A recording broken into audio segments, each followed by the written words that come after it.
Hello and welcome to Next Point Wins. I am your host, Matthew Julie. Thanks to everybody for joining us today on the program. You can listen to us on the TuneIn app, WCCR Purdue, and also you can check out the podcast if you miss any part of the show today. That can be found on YouTube. Subscribe to Next Point Wins or SoundCloud. You can follow me there and like my tracks as we go along. For any new listeners today, welcome. Come on in, take off your shoes and stay a while. We have a busy show planned for this afternoon, and I'm going to start with some breaking news. Tiger Woods is 1 under in the second round. He birdied the first hole, so after shooting a 69 -4 yesterday in round 1, everybody's saying Tiger's back. I'll have my opinion on that and much more coming up later in the show. Also, want to let you guys know we have an exciting and, easily probably one of our biggest guests. If you're just joining the program, we've had quite a bit of luck getting some good interviews throughout the semester. We got Jay Putty to start out, the Nashville singer-songwriter who just released a brand new single yesterday on iTunes called Sunday Morning. So go check that out. Support Jay. He was really nice to come on the show, and he was a great interview. And if you missed that interview, you can go to YouTube, go back into the archives, and you can find that interview, plus so much more. So we had him. I've had co-workers from Purdue Athletics come on. I had an employee for the Washington Redskins. And now we add our first real athlete to the very small but prestigious group of people to come on the show. Ohio State wide receiver sophomore Austin Mack will be joining us at about 12:30 here in the turntable. Had a chance to catch up with Austin via phone interview earlier in the week, and I'll play that for you later in the show. We talked about a lot of fun stuff. We also got down into some of the more serious topics with Ohio State taking on Wisconsin coming up on Saturday night in the Big Ten Championship game. That game's in Indianapolis. It's 8 o'clock on Fox. So we'll catch up with Austin later in the show, so stick around. We got to get to Unsportsmanlike Conduct. We'll get that done before Austin joins us, and we'll go through some headlines. One of these Unsportsmanlike Conducts, it hits close to home, and it had me pretty fired up around Tuesday, Wednesday this week.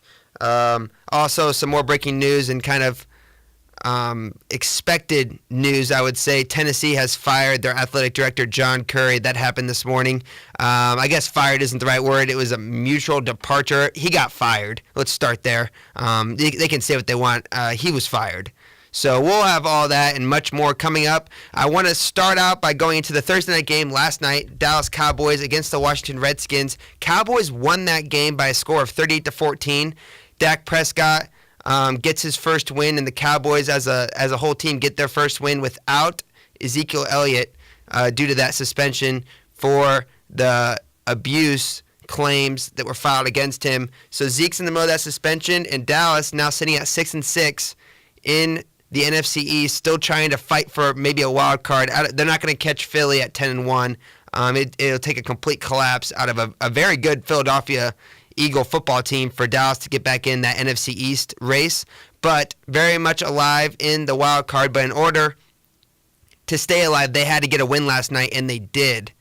And it just so happens that they got back to what works best, giving the ball to running the ball. I mean, when you make Dak throw a lot, bad things happen. He's so much better when the defense is kept off their toes, and like when they get to just pack the box and say, I beg you to throw, beat me through the air. Well, Dallas hasn't had much success with that. So they ran the ball 42 times last night. Alfred Morris got 27 carries. Dak Prescott got 5, and Rod Smith got 10. Morris carried the way, obviously, with 27. He had 127 yards and a touchdown. Rod Smith also got a touchdown late in that game. He had 10 carries for 27 yards. So Dak only throws the ball 22 times. Very efficient quarterback rating of 93.4.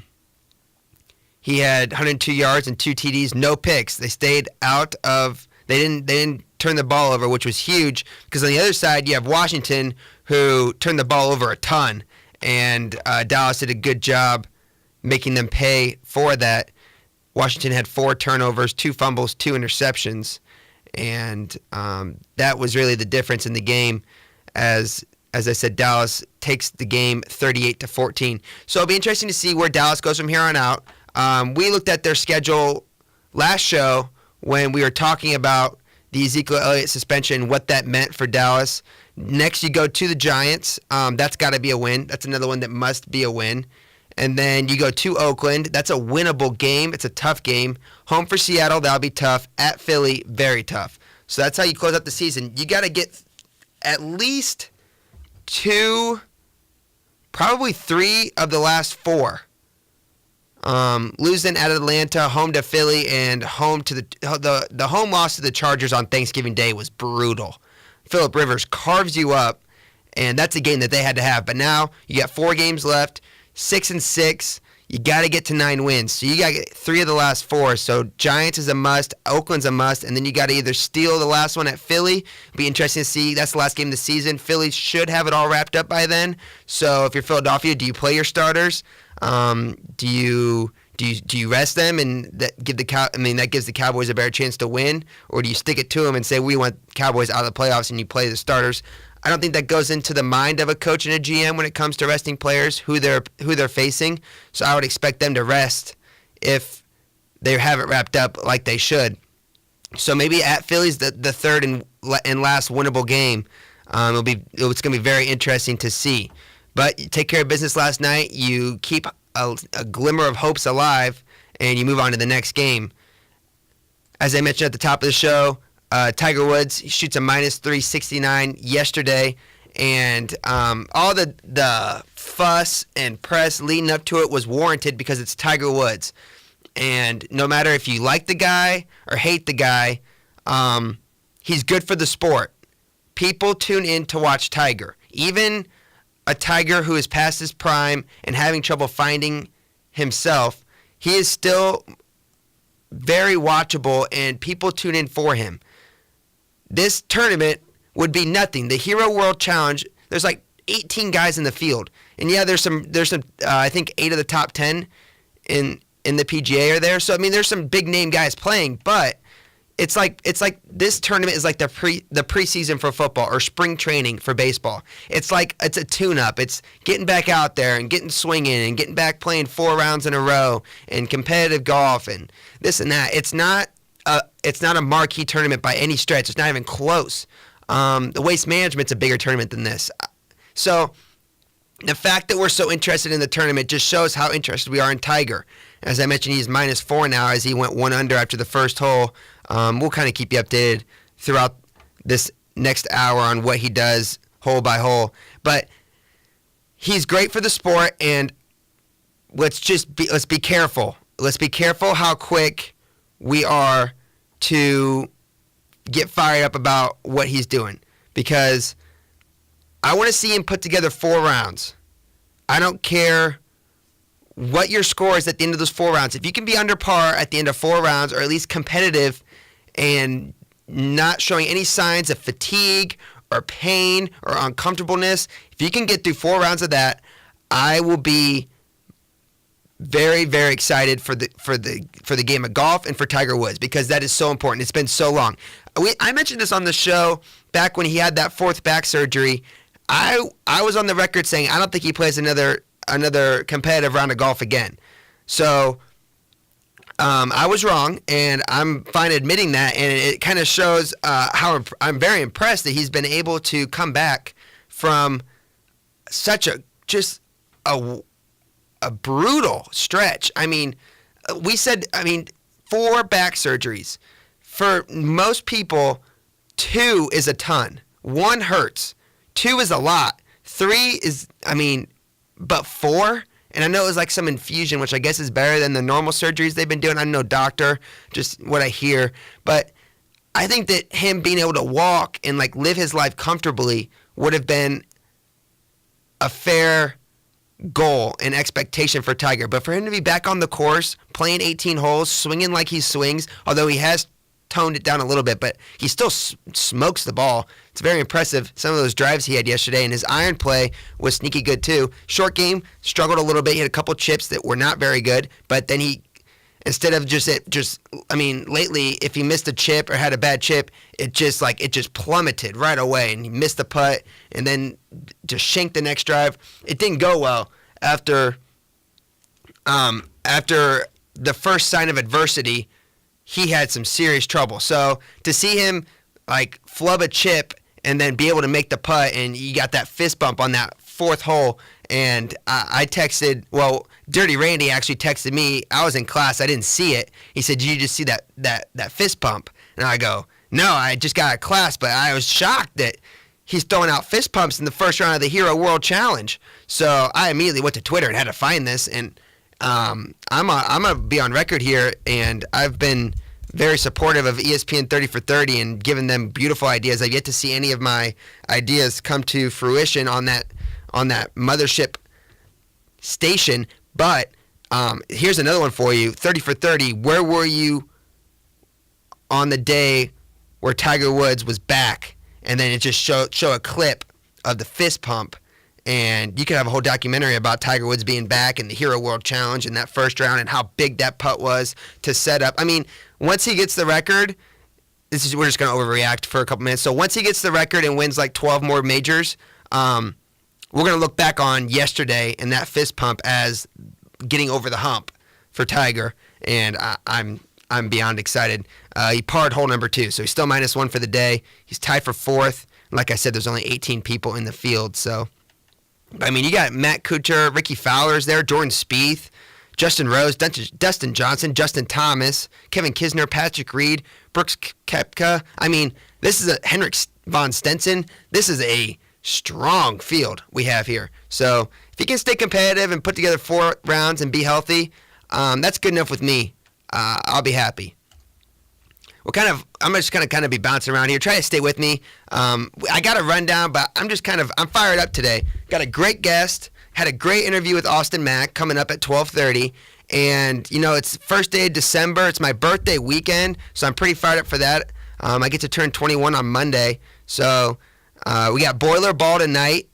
We have a pretty good conference championship game, USC Stanford on tonight. We got Purdue men's basketball back in action on Sunday in Mackey against Northwestern. Fire up about that. Purdue volleyball tonight. We'll talk about that later. They're in the second round of the NCAA tournament after a win last night.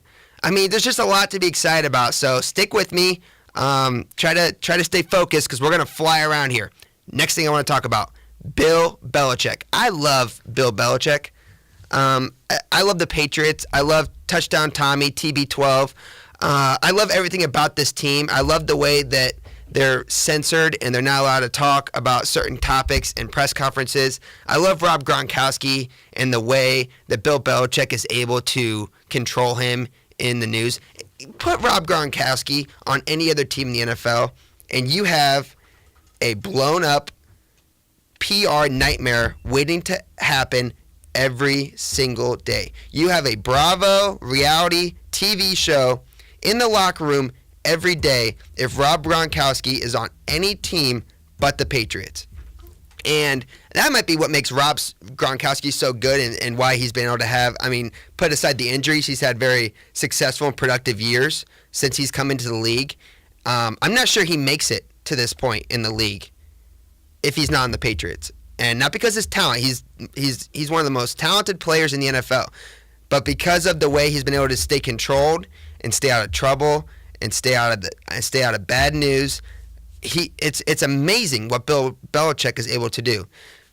Anyways, if you guys ever watch on NFL Network, they do this thing called Sound FX, and basically it's an interesting show. They do it once a week. I don't know who gets chosen to be on the show. I assume that players are asked or chosen and coaches are asked or chosen. But anyways, so each week of the NFL, they mic up players and coaches. And I don't know how much more tame some of these players are because they know they're mic'd up and coaches. But it's very interesting. I can't even imagine the editing process to find sound clips that aren't extremely full of profanity and whatnot. I mean, on the field, I know that trash talking goes on, and even just the talk back and forth with your teammates is probably not always PG rated. But anyways, so they do this thing every week, and You guys have to go to YouTube, find the episode. I don't care what you do, but they mic'd up Bill Belichick, and I don't know how they got Bill Belichick to agree to this. And there's no way he does it often because it's just so unlike Bill to do this. He gets mic'd up, and I guarantee you that they could have done the entire clip for the entire game of him mic'd up and not have to edit a single second of it. It was the funniest, most natural thing I've ever seen, and it's exactly what you would expect Bill Belichick to sound like during a game and act during a game. If you take they took a camera, but you could hear like in the background the crowd and the PA announcer, so like you knew what was happening, and the reaction of everybody else in the silence, you knew what was happening. But if you could just give me a camera on Bill Belichick, no noise around him, just his mic, so you could only hear him and you can't see anybody else. It's just a shot of him. Each one of the Patriots touchdowns, you would have absolutely no idea they scored a touchdown. And it was so funny. It was hilarious because he has zero reaction at all. Just hanging out. I mean, I don't know how his offensive coordinator and defensive coordinator and the people up in the booth, I don't know how they understand him because the way he mumbles in press conferences, he does the same thing on the headset up to the booth. So I don't know how they get any communication done. But like the smallest things got him fired up. They saw I can't even think who they played. I think they played Tennessee. This is going to bother me. I'll look it up. Whoever they played, they saw that their defense had changed from dime to nickel, which is two different defensive schemes. And that was like the most excited Bill Belichick was all day. The fact that not only did he see it, but his middle linebacker on the field saw it too and made the adjustment. That got him pretty fired up. Who did New England play? Oh, they played Miami. Okay, yeah. So they played Miami last week. Miami changed from a nickel to a dime package, and Bill Belichick noticed it. And right when he noticed it, so did his middle linebacker. And boy, was Bill fired up for him and happy for him. He also liked that his defensive end shed a block once, and instead of rushing the quarterback, he saw the running back coming out of the backfield and had good coverage on him. That got him fired up way more than any touchdown they scored. It was almost like he knew that they were going to score, and it didn't. Like, he's like one of those. He's like a fan who's watched sports for too long to like where the casual play doesn't excite you anymore. I was watching basketball a couple nights ago with roommates and a few friends, and a couple of them aren't huge. One of them, she definitely is not a huge basketball fan. She's not really a big sports fan at all. She doesn't mind it, but she doesn't exactly like it. Well, we're sitting there watching the game, and like just the most normal, I wouldn't say normal, like an alley-oop. I think it was an alley-oop, and then there was like a pretty deep three. Early in the game, who were we watching? Oh, we were watching IU take on Duke. It was early in the game. It was close, but I mean, it was early. Somebody hit a nice shot, and there was an alley-oop, and she was so she was shocked. She was like pretty excited to see such a great play, and I was just sitting there. I'm like, man, I probably used to be the same way. Like I probably used to get excited for that as well, but just not anymore. It's just no longer really, I don't know, it doesn't really get my goat, as they say, anymore. So he's kind of the same way with the Patriots and football and touchdowns, really. I mean, touchdowns don't excite him. We probably won't see excitement out of him until they host the Super Bowl trophy again, but definitely go and check that out because Bill Belichick mic'd up was fantastic. We had some hoops last night. Michigan State throttled Notre Dame. It ended up kind of close at the end, but it really wasn't a close game at all. Michigan State got out early and often against Notre Dame. They ended up winning it 81-63. So, I mean, it looks ugly every way you see it. Miles Bridges had a good game, except for he was messing with his ankle again. So I don't know what his deal is, but he's definitely keeps re-aggravating this ankle injury he's dealing with. So it'll be interesting to see if he can get that out of the way. I mean, plenty of time until the NCAA tournament, and really, they showed a stat this morning on the mothership about Michigan State's upcoming schedule. They don't play a scheduled ranked opponent till like February now. Big Ten's not very good, guys and gals. Big Ten is just not great, and Big Ten basketball, the brand is not fantastic right now. A lot of teams are hard to watch. Maybe they're just all playing tough. I can't even make that excuse because they're really not playing that hard of schedules. But you got Michigan State, Minnesota, and Purdue. And then, like, 10 feet of dirt and then the rest of the conference. It seems at the moment. Now, that being said, it's conference play, so anybody can beat anybody on their home court. Well, okay, that's Captain Obvious. Anybody can beat anybody whenever. But what I'm trying to say is, on their home court, some of these teams that might not be at the same talent level as the top three will give somebody a game and probably upset one, two, or all three of the three teams I mentioned, Purdue, Michigan State, and Minnesota. But Notre Dame was supposed to be good. They had a nice comeback against Wichita State in a preseason tournament where they were down big near half and came back and won the game. And, it's hard to go into Sparty country and get a W, and Notre Dame proved that to be the case as they got thumped. Down 20 at half, and then they actually outscored Michigan State in the second half by 2 to lose by 18. That's just not a good look. Colson had 17 for Notre Dame, and Farrell had 10. Michigan State on the other side. You had Langford with 17, Winston with 17, and 14 for Bridges. It's good to see Langford back on the court. He had that gruesome injury. I believe it was Langford. I'm pretty sure. He had that tough injury in Mackey last year. I think I'm thinking of the right person. Anywho, so Michigan State gets the win. They're going to be no doubt the front runners to win the conference. Purdue and Minnesota might give them a shot. Be nice to get Michigan State at home. I don't see that happening. Well, that's not scheduled to happen. So we have to go to Michigan State. So that's going to be tough. That's on February 10th. You just look at their Big Ten schedule coming up. Nebraska and Rutgers. And then they go back to playing a bunch of nobodies in non-conference, which they are known to lose to one of these teams.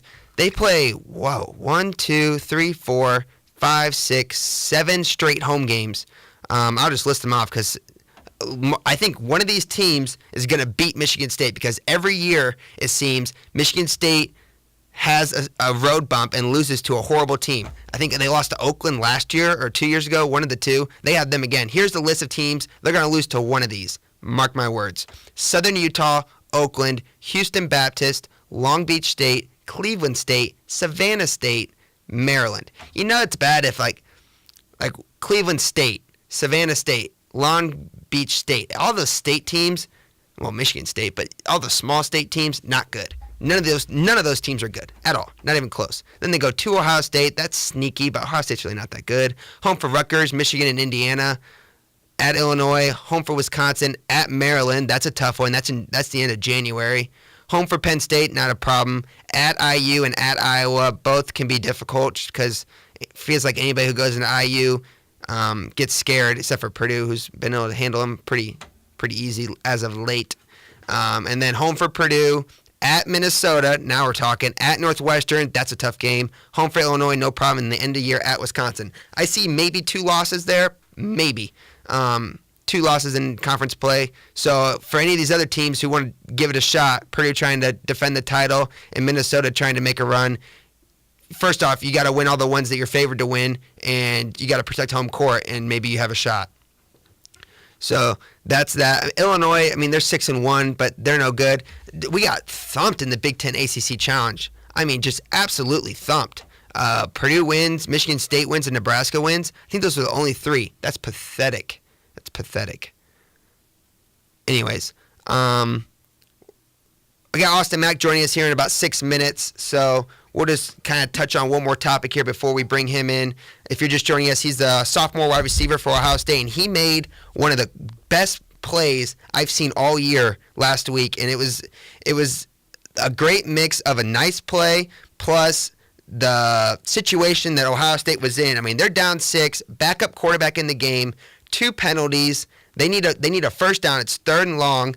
You're going to give the ball back to Michigan, and Michigan's already winning the game. It's late in the 3rd quarter. It was just one of those plays. It was no doubt about it, the turning point in the game, and I think it kept their top 4 playoff hopes alive because, as we'll go into later in the show, that opens the door for them to still possibly get in to the college football playoff.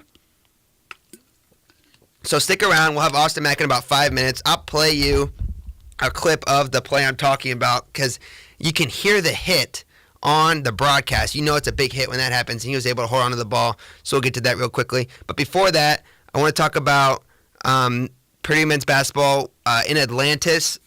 So you lose to Tennessee, you lose to Western Kentucky. Tough losses. Tennessee was a really tough loss, had multiple chances to win that game. It was an ugly game, and we couldn't figure it out. And then we had a hangover against Western Kentucky. 2 bad losses. Tennessee not as bad as Western Kentucky. Western Kentucky on the Ken Pom rankings was below Fairfield. So that shows you how bad of a loss that was. That was a brutal loss. You salvaged the trip by beating then number 2 Arizona. And for everybody who's saying they're no longer ranked, it's not a good win, wrong. For RPI, strength of schedule, and quality wins, the fact that they were 2 at the time is huge. It's ranking at time you play. It's not ranking at the end of the year. And by the way, if anybody wants to play Arizona late in the year, you're crazy because that team's going to be really good. That 7-footer is crazy good. I'd never seen somebody move that. Like, he should be a top 5 pick. He should probably be a top 3 pick because he looks like Anthony Davis and Giannis Antetokounmpo on steroids together. The dude was crazy good, and he's only going to get better as a freshman. And one of their top players also did not play. So that's a team that you want to avoid in the tourney and late in the year. And when you found out those brackets, remember Uncle Matt when he told you Arizona is going to be very good. So you salvage a win there. You come home. You take on Louisville, and it was an ugly game. Didn't shoot the ball well, but then in the second half, a switch flipped, and we got angry, and we started playing really, really good basketball. And it kind of all happened around that little scuffle between Vince Edwards and Malik Williams of Louisville. Kind of background on Malik Williams. He's a Fort Wayne kid. He went to Snyder. He was recruited pretty heavily by Purdue, Louisville, a couple other schools as well. And he chose Louisville, and everybody thought that maybe after this whole FBI scandal came down, which, by the way, Paint Crew, round of applause to all of you listening to the show because you guys were phenomenal during that game. Mackey hangovers are a real thing, and until you go to Mackey and you sit through a big game, especially a game where the Paint Crew camps out beforehand, something happens when those Paint Crew members camp out before games because they're crazy. Like, they are like, something's not 100% normal with these fans after that camp out, because I woke up the next day and I had a headache until like 3 in the afternoon, and I just felt like crap. And I think it was just because I wasn't used to how loud it can get in Mackey. Sounded great on TV. I didn't get to watch any clips of it, but I know Dan Dawkins, Double D, was talking about the crowd and how great they were. I know Louisville's coach had mentioned that he doesn't know how anybody could possibly win in that environment, and one of their seniors said it's the top 3 environments they've ever played in. So good for you, Paint Crew. You guys killed it on Tuesday night, and it was really fun to watch. But yeah, so Malik Williams, recruited by both, chose Louisville. Everybody thought after the FBI scandal he would maybe go somewhere else. He stayed at Louisville, perfectly fine. He kind of got in a little bit of he kind of committed a hard foul against Vince Edwards, and kind of sparked the entire offense. Dakota Mathias got elbowed in the head. He had to get stitches at halftime. That was crazy. He came out in the second half and didn't miss a 3, which is pretty funny how that kind of works out. And Vince Edwards had a great game from then on out. And Matt Harms gave us really quality minutes. Isaac Haas kind of got nicked up in the game. Matt Harms came in, gave us quality minutes. There was even a moment where we had Grady Eifert and Jaquil Taylor on the floor together as our 4 and 5. And they gave us, I think Jaquil got a layup, or they might have both gotten a layup when they were out there together, and a couple nice defensive stops. It's so important for us to get quality minutes from guys like that, guys off the bench, because these seniors are very good and they need help. And they get help quite a bit from Boogie Carson Edwards, who he's a bucket and a half. He's a problem to guard a lot of times, especially when he gets going. We saw that against Arizona. Once he starts making a couple and he sees that ball go in, he lets it go. Even when he doesn't make his first couple shots, he's not scared to let it fly.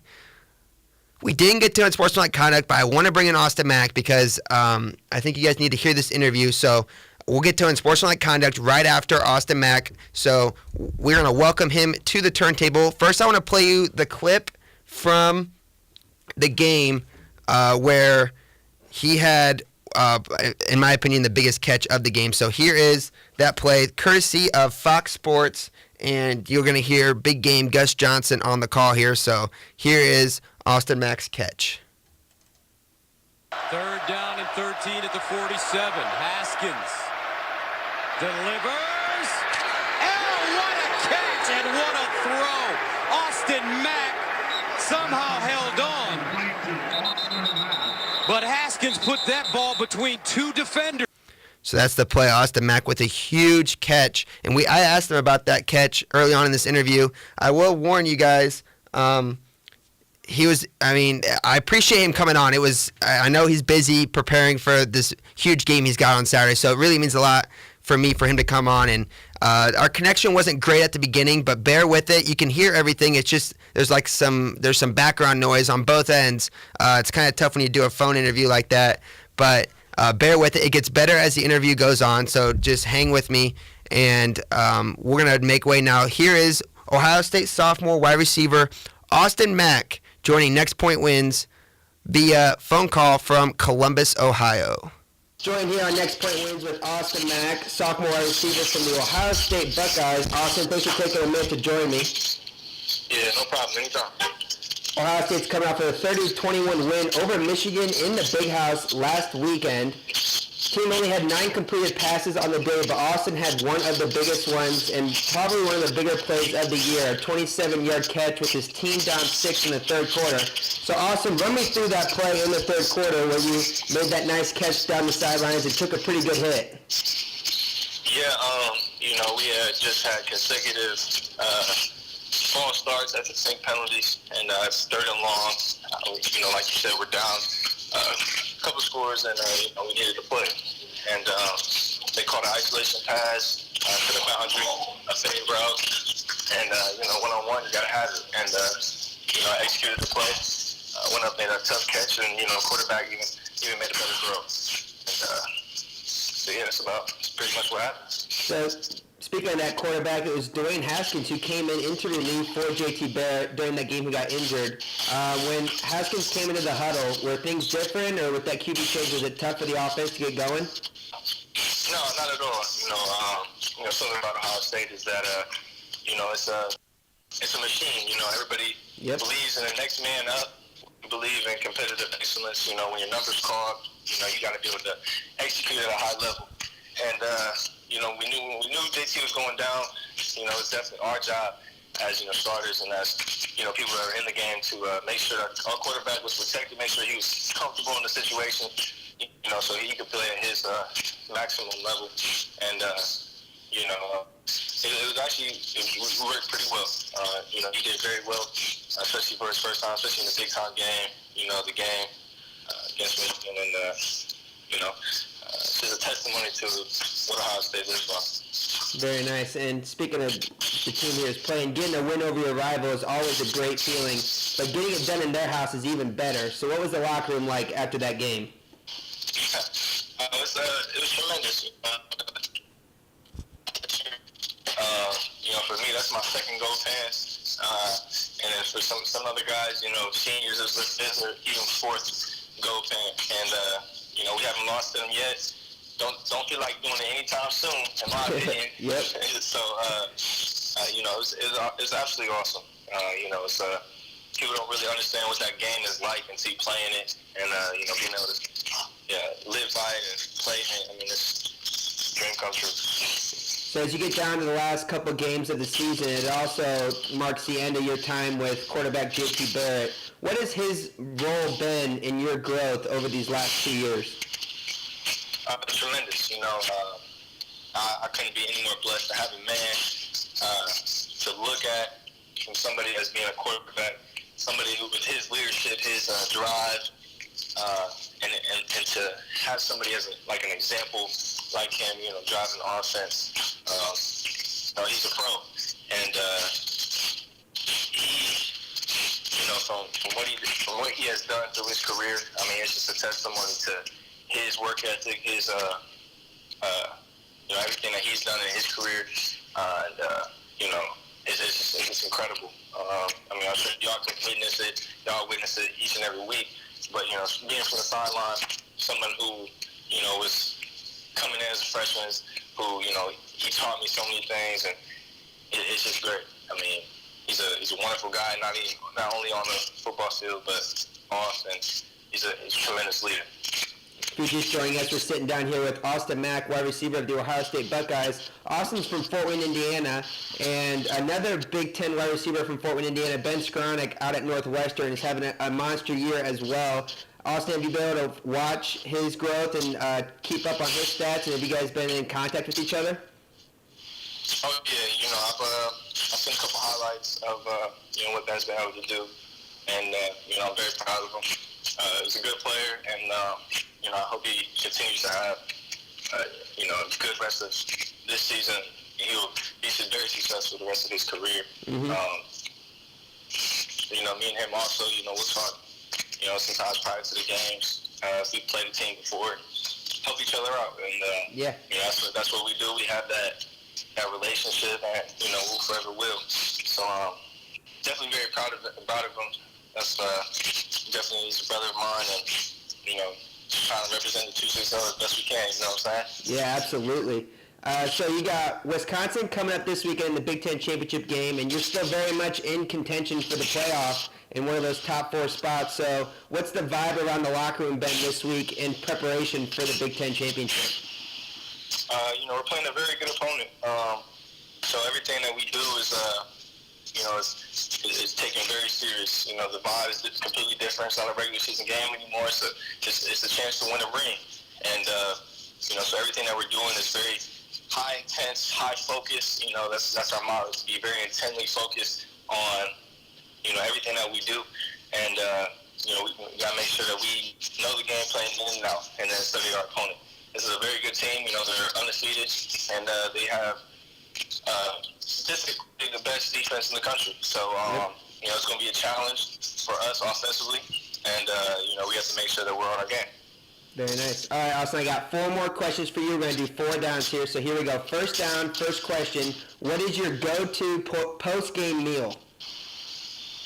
Go-to post-game meal? Probably Cane's. Probably Cane's. Okay. Yep. Second down, and this is a 2-part question. First off, do you prefer Madden or 2K? I prefer 2K. And in 2K, which teammate can never beat you? I'll probably be KJ Hill. Can't beat me at all. He always tries. He can't. All right, third down. Which one thing that only someone who plays for Urban Meyer would know about him? Oh, man. It's honestly something that we'd only know, but it's like when he's in meetings, he'll do these like certain gestures and like certain phrases that are like literally so funny.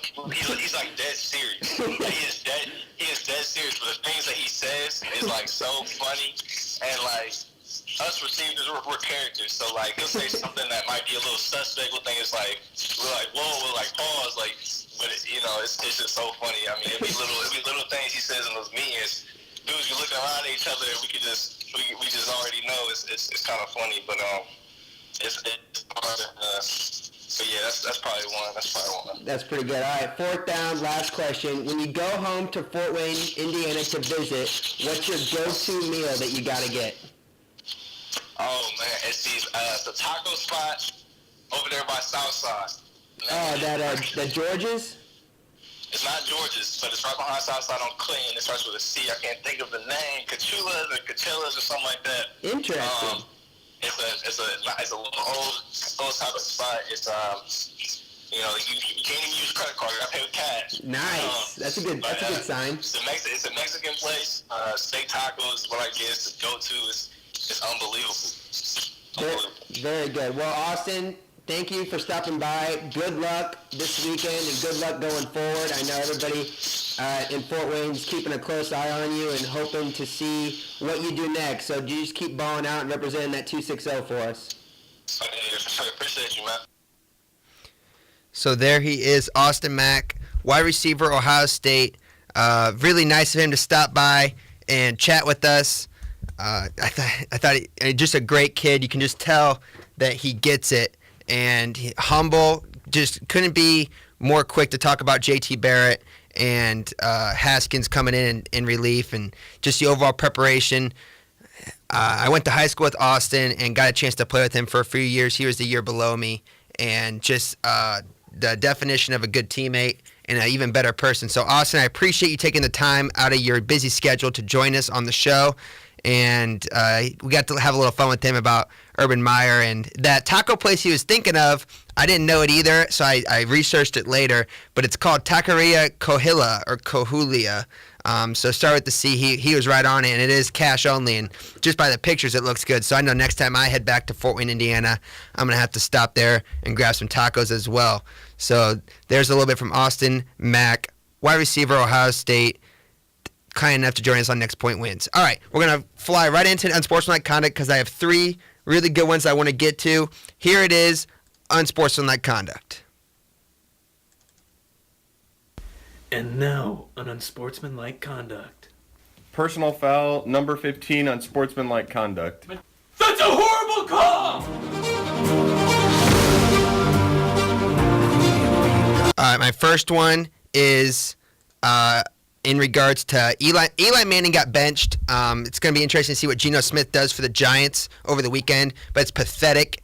It's pathetic that Eli got benched. He loses his streak, which shouldn't really mean much. I mean, it kind of does because it shows like that you're a gamer. No matter how big or small the game, you're out there, even if you're a little nicked up. So it's one of the more important streaks to players in the game is the consecutive starts because it shows that you're a team guy and it shows that you're every week you're giving your best and you're in there and you stay competitive throughout. So for them to lose, for them to bench Eli Manning for Geno Smith in the same city that saw what Geno Smith did with the Jets is embarrassing. And Ben McAdoo's going to be fired, and the GM should get a hard look at, too, by the owner because he should probably go. I don't normally condone firing of people. I think I've never been a fan of, just willy-nilly firing somebody because I believe that this is their lives, so I would never. Who am I to say that this guy needs to go? But I would put this under the category of as a fireable offense, and it's 100% under the category of unsportsmanlike conduct to Ben McAdoo. It's going to be a train wreck this weekend, and we should all tune in and just laugh at Ben McAdoo on that sideline, and I'll be interested to see what happens. Number 2, speaking of firings, I mentioned earlier John Curry, Tennessee athletic director, has been mutually departed, let go. He's been fired by the University of Tennessee. And this unsportsmanlike conduct goes to Twitter, social media, and just reports. We're going to say unsportsmanlike conduct to sources, reports, what I'm hearing, I've been told, this is what I've heard.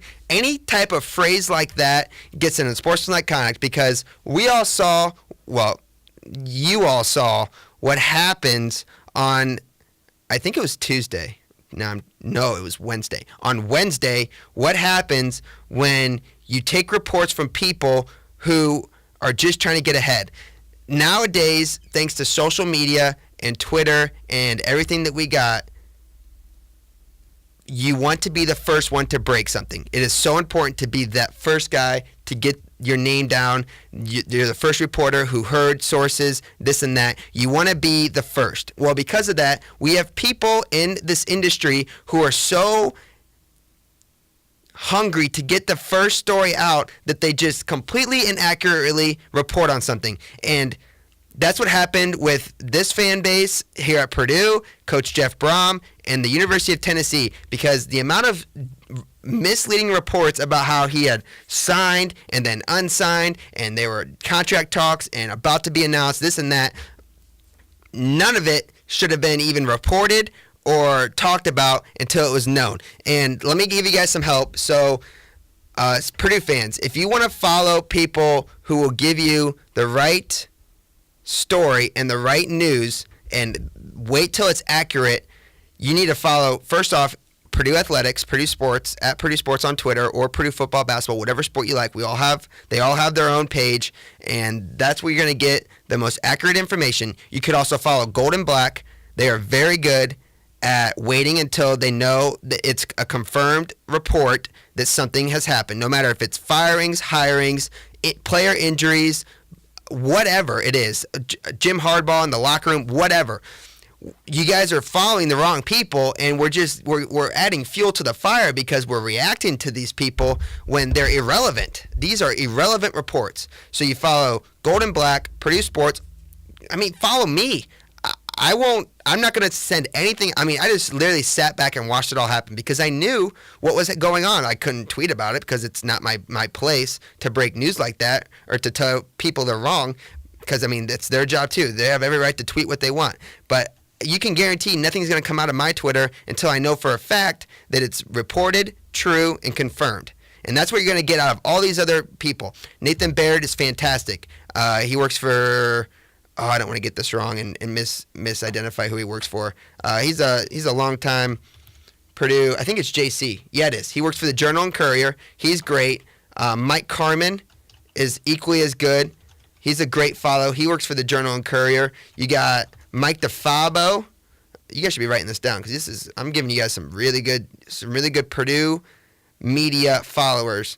Mike DeFabo works for CNHI's 13 Indiana Papers.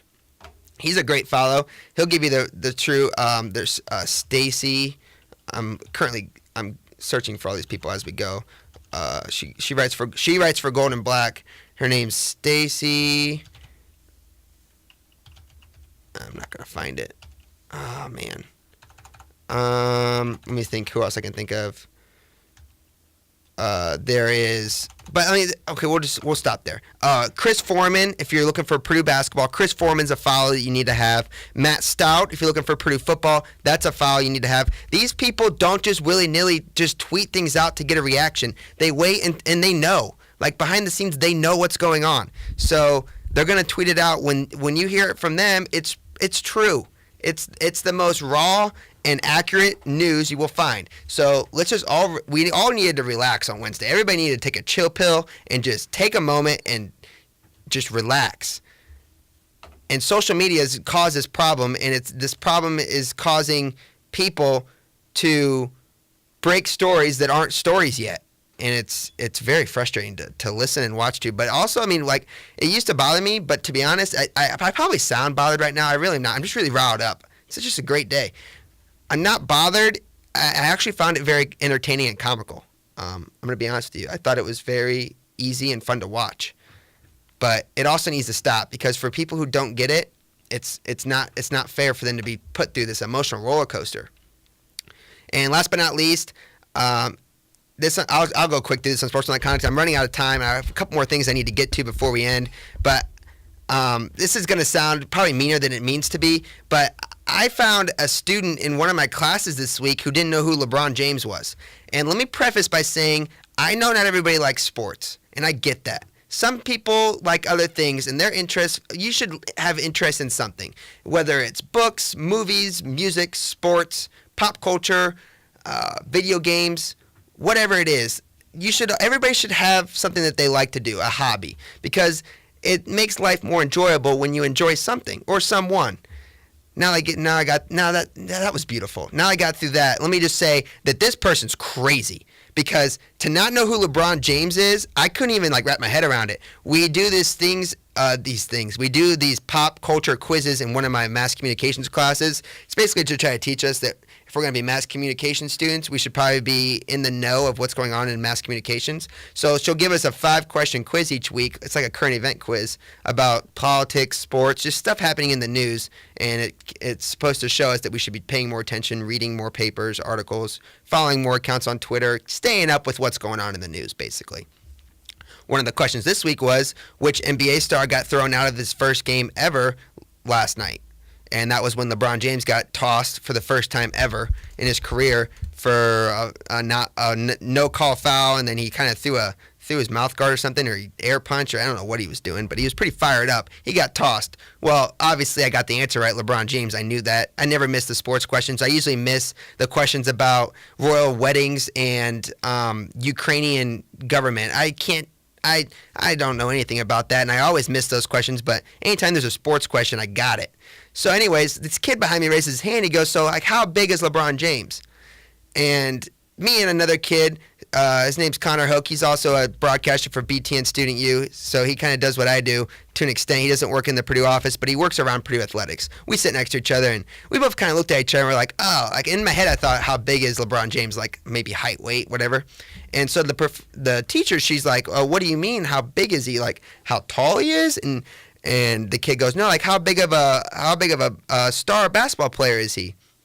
And I was shocked, and I was like, and she kind of looked at me, and because usually when she has this, she's a very knowledgeable sports person, but she also likes to get mine and Connor's opinion on things because it's just she likes to hear what we had to think. So she kind of looked at me to like take the question, and I kind of turned around. I was like, he's very, very good. He's probably the best. Well, I was like, and if you ask the right guy, the right knowledgeable person, they'd say that he's the most talented player in the world right now, and probably gonna go down as top 5 best players of all time.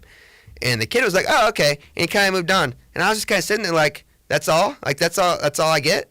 Is it, okay. And he moves on. Hey, you don't know who LeBron James is? Unsportsmanlike conduct. You must know who LeBron James is. I don't care if you don't like sports or anything. The name alone, like, should be enough to, like, at least register sports. You don't have to register basketball. When you hear LeBron James, you should think sports. Well, I guess I taught him this week, so I was nice to him. I wasn't mean, or I could have been extremely condescending. I was not, but it really did kind of get me fired up a little bit. I was like, how do you not know? It's the same person who didn't know Gene Katie. Not the same person, but it was in the same class. I don't know what this class is. It's weird. How do you not know who Gene Katie is? He's a Purdue legend. He's like he should be on the Mount Rushmore of Purdue. You got John Wooden. You got Neil Armstrong. You got, I don't know how many faces are on them. I think there's 4. So you got John Wooden, Neil Armstrong, probably Orville, whoever the guy is who invented popcorn. He should probably go up there. And then you got Gene Katie. That's your 4th. I couldn't believe it. It's twice now. Unsportsmanlike conduct. Let's get better. That's all it is. There's the end of that segment. All right, we got 8 minutes left. I want to get through my predictions for the championship and playoff games coming up in college football. So tonight we have 12 Stanford against 10 USC. This is a game that nobody should really care about because no matter who wins, they're not getting in the playoff, in my opinion. USC is going to win the game. Boom. Tomorrow, you have number 6 Georgia against number 2 Auburn. I'm taking the dogs. I want Georgia to win it. Boom. Number 7. That's very confusing. 3rd game on the ticket. Number 7 Miami versus number 1 Clemson. I'm taking Clemson. That's your lock. They're into the top 4. Next. Number 11 TCU versus number 3 Oklahoma. It's a rematch. Oklahoma whooped them last time. It will be closer this time. Oklahoma still gets the win. I'm going to say by 4. So I got Oklahoma. They're the 3 right now, so they're a lock. They're in the playoffs. So you got Clemson, Oklahoma. Last game. And after listening to my good friend Austin Mack, we have number 8 Ohio State versus number 4 Wisconsin. First off, Austin Mack's going to score a touchdown during this game because I think he's going to get some next point wins like mojo. He's going to get like that. He's going to get a vibe. I should have told him to give us like a shout out or something that only we would see if he scores a touchdown. Like, I don't know, grab his jersey a different way or give me like a hand sign or something. Man, missed out. Anyways, he's going to score a touchdown in this championship game. Ohio State beats Wisconsin. And as I said, Austin Mack scores. We're going to say Ohio State by 5 over Wisconsin. Low scoring game. Very low scoring. Probably 30, 31, 30. Nah, it's too high. 31, 26. 31-26, Ohio State wins it. Austin Mack scores a touchdown. So, to recap, that gives us Clemson and Oklahoma are locks, in my opinion, because they're going to win their championship games. That leaves us 2 spots, and I think those 2 spots are going to come down to Ohio State, Alabama, and Georgia. Now, in my mind, Ohio State and Georgia should get in because they win their conference tournaments according to my predictions, and Alabama stays out. There's no way in the world they keep Alabama out of the top 4 if this is the case. But I'm going to predict that they do. So I'm going to say top 4. Number 1, Clemson. Number 2, Oklahoma. Number 3 goes to Georgia. 4 goes to Ohio State. Then you got Miami, Wisconsin, Alabama, and Auburn all sitting on the outside. It's going to make for a great New Year's Day of bowls and New Year's week, or I don't even know how they do it anymore. They kind of messed up the bowl games on New Year's Day, in my opinion. So I don't really know what the deal is this year. But no matter what it is, we're going to have a great lineup of games. Those are my predictions for the playoff and the conference championship games this weekend. All right, let's see. Man, what a busy show. I didn't even get to Purdue football. Well, 5 minutes left. I got to cover this real quick. Boilermakers get the bucket. That's what you need to know.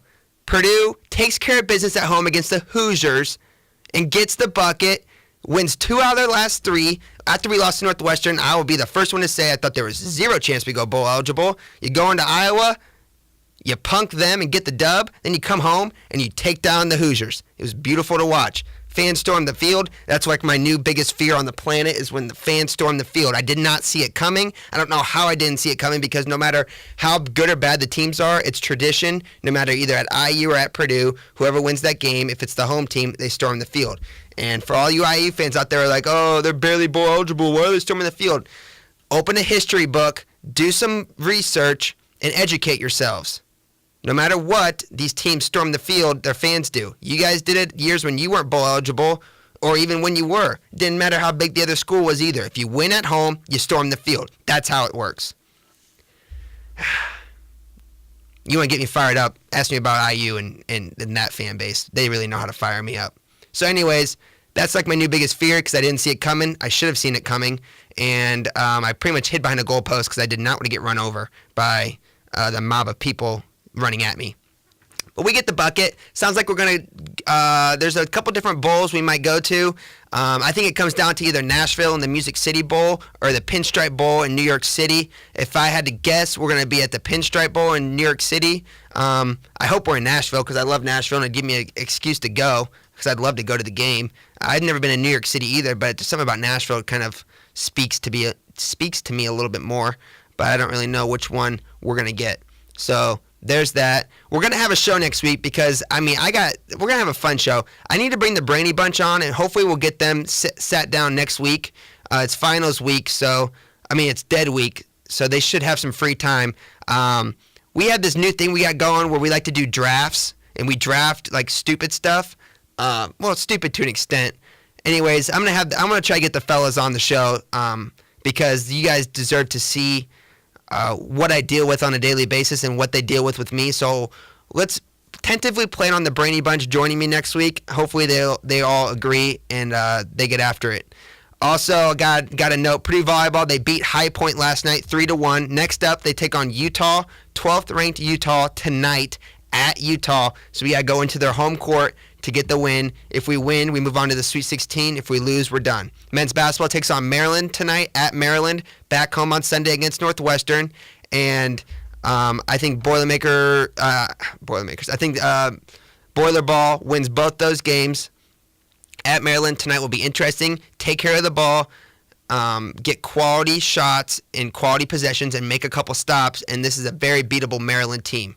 I got to give you another Tiger Woods update because I was checking it out during Austin Mack interview, and the dude was on fire. Yeah, he's -3 through 5. He's -6 overall. He's 3rd place, Tiger Woods. This guy's back. I know earlier I said don't get fired up. I'm fired up. Tiger Woods is back. Oh, this is fantastic. So, Tiger Woods -6, -3 on the day. Can't wait to see that Sunday red as he goes for the title. Hopefully he can stay healthy and just get through these next 2 rounds. All right, got to close up shop here. Thanks to everybody. If you missed Austin Mack's interview or any point of the show, you can check it out on YouTube and SoundCloud. I'll have both links posted on my Twitter, Matt_Geely, and on my Facebook, Matt Geely. Also on Snapchat. And follow me everywhere. You can email me at nextptwins if you have any problems. Go back, watch some old episodes if you're studying this week. Good luck on finals. And the test leading up to finals next week during Dead Week. And we'll be back next Friday for the last show of the semester as we will dive into what was the outcome of the conference championships, how Purdue basketball is doing, and where we stand going into playoffs and the new year. So we'll have a ton of fun stuff planned next week. Thanks for joining us. One more time, thank you to Austin Mack. It means a lot for you to come on the show.